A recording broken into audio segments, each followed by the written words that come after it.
Hello viewers.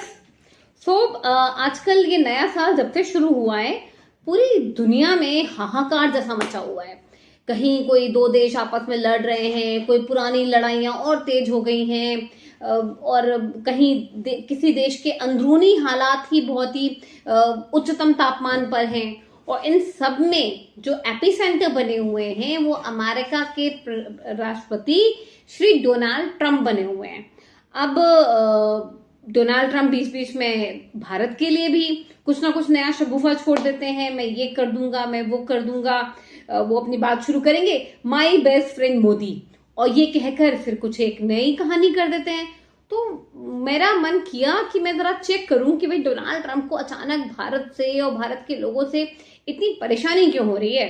तो मैंने कुछ रिसर्च करी, कुछ डेटा निकाला, और ये डेटा निकालने में मैं आपको बता दूं, मेरी हेल्प करी मल्टीपल एआई टूल्स ने। और ये जो एआई टूल्स ने हेल्प करी, इन्होंने कुछ ऑथराइज वेबसाइट्स यूएस की सर्च करी, उनकी स्क्रीनिंग करी, और फिर मुझे ये डेटा दिया जो मैं आप लोग के सामने आज प्रस्तुत करूंगी, आप लोग के साथ शेयर करूंगी।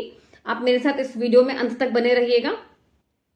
अभी फिलहाल तो मैं आपको बताऊंगी, अभी 10 दिन पहले ना American president Shri Donald Trump ने अपने social media platform truth social पर एक ट्वीट जैसा, मतलब वहां पे ट्वीट नहीं होता, ट्वीट तो ट्विटर पे होता है जो कि अब एक्स के रूप में जाना जाता है, पर डोनाल्ड ट्रंप वो यूज नहीं करते, वो ट्रुथ सोशल का इस्तेमाल करते हैं। और ट्रुथ सोशल पे उन्होंने एक कमेंट लगाया, एक मैसेज पोस्ट किया, जिसमें उन्होंने एक लंबी चौड़ी देशों की, बहुत सारे देशों के नाम की एक लिस्ट, एक फहरिस्त रिलीज करी। लगभग 120 देश थे उसमें। और वो फहरिस्त क्या थी, उस लिस्ट में उन्होंने सभी इन 120 देशों के कितने नागरिक, इन 120 देशों के कितने नेशनल्स, मतलब जो इन देशों के हैं पर अमेरिका में रह रहे हैं, और अमेरिका में रह के वो अमेरिकन गवर्नमेंट से सब्सिडी ले रहे हैं, उनसे फंडिंग ले रहे हैं, उसका पूरा डेटा रिलीज किया। तो इस देशों में 120 देशों की लिस्ट है। मैं आप लोगों के साथ पूरी लिस्ट तो शेयर नहीं कर रही, अगर आप कहेंगे तो मैं कमेंट सेक्शन में आपको शेयर कर दूंगी, अगर आप मांगेंगे मुझसे तो। लेकिन इसमें जो कुछ नाम मेरे को याद आते हैं वो हैं सूडान, ईरान और पाकिस्तान, भूटान। भूटान के तो 40% नेशनल ऐसे हैं जो कि अमेरिका में रह रहे हैं और अमेरिकन सब्सिडी पर जिंदा हैं। और बड़ा ही इंटरेस्टिंग डेटा था ये। लेकिन जिस बात से मुझे गौरव की अनुभूति हुई वो ये थी कि इस लिस्ट में इंडिया का नाम नहीं था। ये मतलब कि भारत का एक भी हाउस होल्ड जो अमेरिका में रह रहा है वो ऐसा नहीं है कि अमेरिकन गवर्नमेंट से कुछ हेल्प ले रहा हो या अमेरिकन गवर्नमेंट की सब्सिडी पे जिंदा हो। इसका मतलब ये तो हम सब जानते हैं कि अमेरिका में भारतीय ओरिजिन के बहुत लोग रह रहे हैं, एक अच्छी खासी आबादी है। तो फिर इसका मतलब क्या है कि ये डोनाल्ड ट्रंप द्वारा रिलीज की गई इस लिस्ट में उनका नाम नहीं था। इसका मतलब एब्सोल्युटली यही है कि जो लोग हमारे देश के वहां रह भी रहे हैं वो वहां की इकोनॉमी में अपना कॉन्ट्रीब्यूशन दे रहे हैं, ना कि वहां की इकोनॉमी से कुछ ले रहे हैं।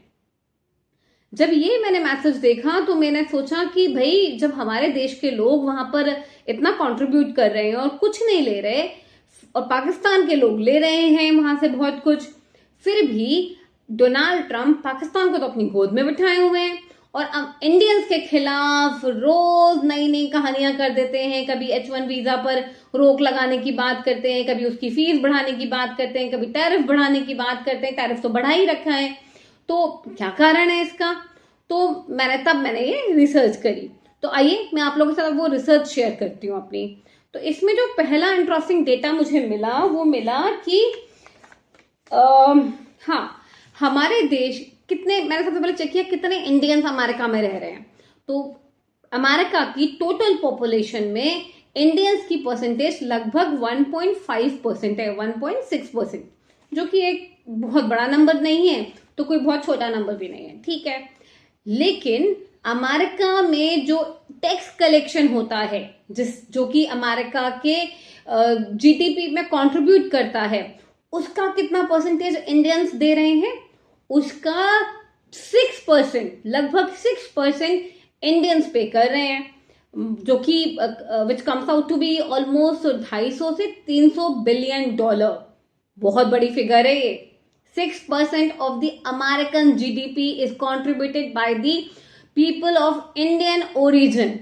ओके, अब मैं अगले नंबर पे गई कि भाई ये अमेरिकन जेल्स में हमारे कितने क्रिमिनल्स हैं, तो मुझे एग्जैक्ट फिगर मिली 169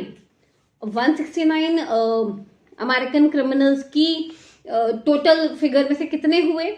ये हुए लगभग 0.041% of their total criminals in their jails. ये सारे, ये जो 169 की फिगर मैं बता रही हूँ, ये सारे कॉन्विक्टेड क्रिमिनल्स नहीं है। ये इनमें से कुछ अंडर ट्रायल है और कुछ कॉन्विक्टेड है। तो उनमें जो अंडर ट्रायल है, हो सकते हैं वो कुछ रिलीज भी हो जाए, कुछ बेकसूर भी हो। तो भाई टैक्स पेमेंट में आप अपने से 6 गुना ज्यादा टैक्स पेमेंट कर रहे हो, और क्रिमिनल्स कुछ भी नहीं है, मतलब 0.041%, तो इज लाइक नेग्लिजिबल फिगर। उसके बाद भी डोनाल्ड ट्रंप भारतीयों से इतना चिढ़े हुए क्यों हैं? क्यों मना करते हैं कि मैं आने नहीं दूंगा, हमारी जॉब्स खा रहे हैं, दिस एंड दैट। भाई सीधी सी बात है, डोनाल्ड ट्रंप डर गए हैं भारतीयों से कि भाई इनका नेता भी हमारे को फोन नहीं करता। कल अमेरिका के कॉमर्स मिनिस्टर ने कंफर्म किया कि ट्रेड डील होने वाली थी, पर चूंकि प्राइम मिनिस्टर मोदी ने फोन नहीं किया डोनाल्ड ट्रंप को, इसलिए डोनाल्ड ट्रंप की ईगो हर्ट हो गई और ट्रेड डील नहीं करी। तो इनका नेता हमें फोन नहीं करता, इनके लोग हम कहीं कॉन्विक्ट नहीं कर सकते, कहीं हम इनको जेल में नहीं डाल पा रहे, क्योंकि ये कोई गलत काम कर ही नहीं रहे। ऊपर से ये इतना बढ़िया हमारे इकोनॉमी में कंट्रीब्यूट कर रहे हैं। और सबसे बढ़िया बात पता है क्या है? आखिर में बताऊंगी मैं आपको कि अमेरिका के जो अमेरिकन ओरिजिन के जो लोग हैं, उनकी पर कैपिटा इनकम पता हूं आपको? उनकी per capita income, average per capita income is almost $91,000 per year. और इंडियन ओरिजिन के लोग जो अमेरिका में रह रहे हैं, उनकी पर कैपिटा इनकम जानना चाहेंगे आप? It's almost $151,000 per year. जी हाँ, यही कारण है कि डोनाल्ड ट्रंप डरे हुए हैं भारत से कि भाई ना नेता सुन रहा है, ना देश के लोग सुन रहे हैं, काम इतना बढ़िया कर रहे हैं, हमारे देश के लोगों को कंपटीशन दे रहे हैं और बहुत ही टफ कंपटीशन दे रहे हैं, इनके साथ डील करूं तो करूं कैसे? So this is the reason. Thank you.